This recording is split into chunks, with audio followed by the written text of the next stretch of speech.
Hello दोस्तों, मैं आपका बहुत बहुत स्वागत करता हूं आपके अपने channel Indian institute of stock market पर। आज हम डिस्कस करने वाले हैं निफ्टी 20 की। इसके पहले भी मैंने आप लोगों के लिए काफी बार निफ्टी 20 का ओवरव्यू लेकर के आया हूं। अब देखिए, ध्यान से सुनिएगा। आता तो आपको सब कुछ कंटेंट तो Indian institute of stock market पे मिलता है, पर क्या होता है कि अपने चैनल के ऊपर अपन बहुत सारी चीजें एक साथ लेके चलते हैं।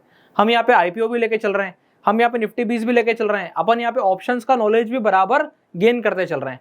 तो आपको बस कंटिन्यूअसली इस वाले चैनल के साथ जुड़ जाना है, जिससे क्या होगा कि आप साइमल्टेनियसली एक एक करके सारी चीजें सीखते जाएंगे। अब देखो, यहाँ पर एक मजेदार चीज मैं आपको बताता हूँ।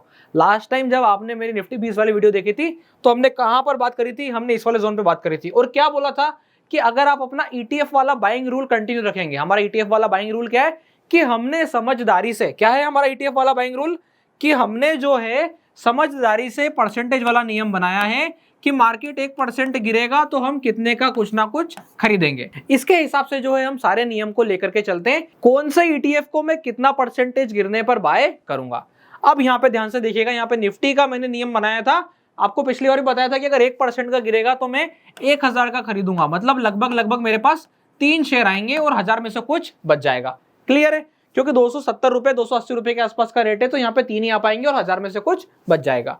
अब अगर 1% गिरने पे 1000 जाता है, तो इसका मतलब अगर 1% से कम गिरेगा, आधा परसेंट गिरा तो 1 खरीदो या फिर 2 खरीदो। इट टोटली डिपेंड्स कि आपके पास कितना फंड है। आप उसको उसके अकॉर्डिंग प्लान कर सकते हो, आगे पीछे कर सकते हो, ये सारे सिनेरियो आ जाते हैं। अब आगे की तरफ बढ़ते हैं।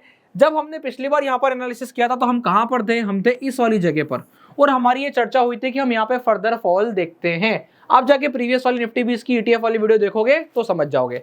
अब मैंने आपको क्या सिखाया है? मैंने आपको हमेशा बताया है कि अगर आपको ये पता करना है कि निफ्टी 20 कहां जाने वाला है, तो सीधा किसको देखना चाहिए? निफ्टी के चार्ट को देखना चाहिए। अब डायरेक्टली जो है हम यहाँ पे क्या जाते हैं? निफ्टी के चार्ट पे जाते हैं। अगर हम वहां से डिसीजन लेंगे तो ये हमारे लिए बेटर रहने वाला है। तो ये जो है मैं यहाँ पे निफ्टी के चार्ट पर आ गया हूँ। अब निफ्टी के चार्ट पे आने के बाद अगर निफ्टी के लेवल से हम बात करें, तो यहाँ पे मैंने आपको 2 सिनेरियो बताए थे। क्या सिनेरियो बताए थे? पहले अपन उसको एक बार रेप्लिकेट कर लेते हैं। ये वाला लेवल जो है, कौन सा वाला? 25,350 का। ये बहुत ही इंपॉर्टेंट होने वाला है। अगर मार्केट इसके ऊपर कॉन्जिक्यूटिवली क्लोज करेगा तो ही हमें ऊपर का मूव दिखाई देगा। अदरवाइज किसी भी पॉइंट ऑफ टाइम पे एक बार भी अगर मार्केट ने 700 के नीचे, कौन से 700 के नीचे? 24,700 के नीचे इवन टिक भी कर दिया, तो आपको वहीं से ही क्या होगा? फिर शार्प फॉल देखने को मिलेगा। कहां तक? 23,500 से 24,000 के बीच में मार्केट रुकेगी।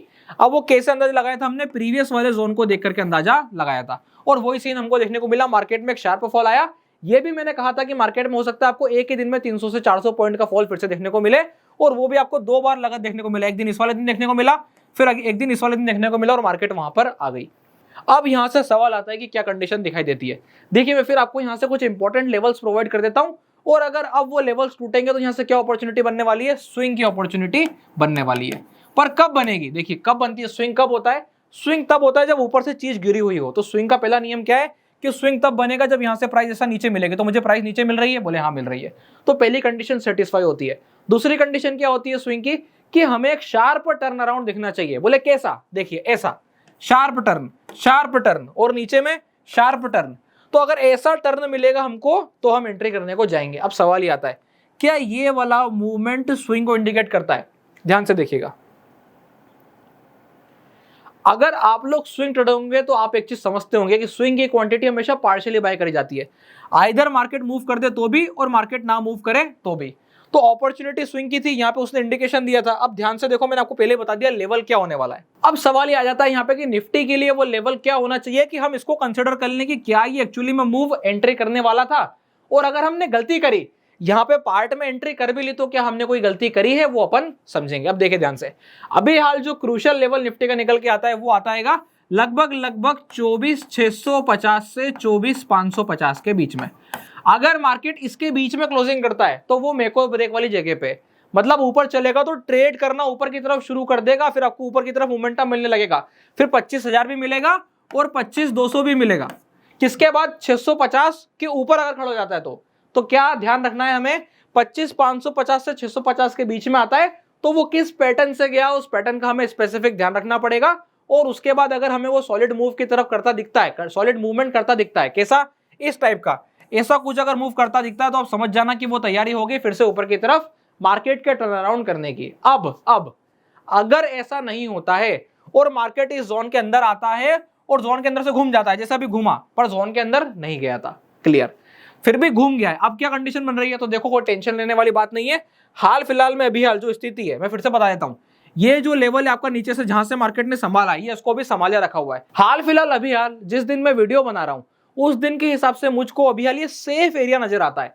ये कब सेफ नहीं बचेगा, अगर मार्केट दोबारा ऊपर की तरफ अटेम्प्ट करता है पर फिर जो है वापस से पलटी मारता है, तो फिर ये सेफ नहीं बचने वाला है, क्योंकि फर्स्ट ट्राई सेकंड ट्राई हो चुका है। अगर थर्ड ट्राई के लिए मार्केट आएगा तो फिर ब्रेकडाउन कर देगा, और अब की बार हम देखेंगे मार्केट फिर 23,200 से लगा के 23,000 के बीच में जाके सस्टेनेबिलिटी लेगा।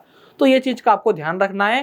मैं फिर से आप लोगों को बोलूंगा, थोड़ा सा कॉशियस रहने की जरूरत है हाल फिलहाल में। बोले कब तक, तब तक जब तक मुझे एक सॉलिड मूव नहीं मिलता जो कि मार्केट को कहां पर 24,650 से 550 की रेंज में ले जाके टिकाए, और टिकाने के बाद वहां पर वो वेट करे, और इसके ऊपर अगर मूव आएगा तो फिर हम शार्प मूवमेंट ऊपर की तरफ देखेंगे। अदरवाइज हमें कंटिन्यूसली भी नीचे की तरफ और भी चांसेस पॉसिबल है। ये मैंने आपको पूरा जो व्यू दिया है टेक्निकल पर्सपेक्टिव से दिया है, सबसे पहले चीज। और दूसरी चीज यहाँ पे मैं एक और बता देता हूं कि ये जो है ये मेरा पर्सनल व्यू है। जब मैं यहाँ के तेजी और मध्य की बात कर रहा था, तो देखिए मैं आपको बता देता हूँ, अगर आप लोगों ने मेरी और भी वीडियोस देखी होंगी तो मैं एक चीज बताता हूँ कि मैं बहुत तेजी से स्विच करना चाहता हूँ। मतलब जो मेरी टेक्निक है ट्रेडिंग करने की, वो क्या है कि अगर मेरे को मार्केट मेरी नजर से नहीं मिला तो मैं पलटी मार देता हूँ। जैसे यहाँ पर मेरा व्यू तेजी का था, पर कब, जब 350 के ऊपर खड़ा होता, मार्केट 350 के ऊपर खड़ा हुआ नहीं। और मैंने ये बोला था कि जो कोई भी लोगों ने यहाँ पर लॉन्ग है वो एक चीज ध्यान रखें, 700 निकलने पे रॉकेट की तरह भाग जाएं। तो उस वक्त मैं किसी और के लिए नहीं बोल रहा था, खुद के लिए बोल रहा था। क्यों? क्योंकि मैं खुद यहाँ पे लॉन्ग था, और लॉन्ग था तो मुझे ये पता है कि 700 निकलेगा तो मुझे यहाँ से भागना पड़ेगा, वो क्या है, मेरा स्टॉप लॉस। तो ये चीज आपको समझनी पड़ेगी। मैंने यहाँ पे भी खुद के लिए वाली चीज बोली थी, और अभी भी यहाँ पर मैं आप लोगों को बता रहा हूं कि मैं ऐसा सोचता हूं। तो ये चीज का विशेष ध्यान रखें, इसके हिसाब से ही वर्किंग करें। क्या ध्यान रखना है मुझे कि मैं तेजी से स्विच करता हूं, तो अगर आपका नेचर इससे मैच करता है तो डेफिनेटली आपको क्या करना है, इसी पर्सपेक्टिव से सोचते हुए लर्निंग करनी है। ये ओवरऑल जो है मेरा मोटिव है इस वाले चैनल के थ्रू आप लोगों को समझाने का। आई होप आप लोगों को ये शानदार वाला एनालिसिस पसंद आया होगा, जिसमें हमने निफ्टी 20 का एनालिसिस निफ्टी के माध्यम से किया है कि निफ्टी कैसे के आगे की तरफ चलती नजर आती है। अगर निफ्टी 20 को देखना है आपको कि कहां जाने वाली है, तो आप सीधा सीधा निफ्टी को ट्रैक करो। अगर निफ्टी यहां से ऊपर की तरफ मूव करेगी तो छोटे मोटे ट्रैकिंग एरर के साथ में निफ्टी 20 इसके पीछे पीछे दौड़ लगा देगी। ये था ओवरऑल सिनेरियो जब हम बात करते हैं निफ्टी 20 ETF की। अगर आप लोगों को वीडियो अच्छी लगी हो तो वीडियो को लाइक कीजिएगा, चैनल को सब्सक्राइब कीजिएगा, और अगर आप लोगों ने अभी तक अपना डीमैट अकाउंट नहीं खुलवाया है तो डिस्क्रिप्शन के नीचे लिंक मिल जाएगा, आप जाके अपना डीमैट अकाउंट ओपन करा सकते हैं। तब तक के लिए बहुत बहुत धन्यवाद।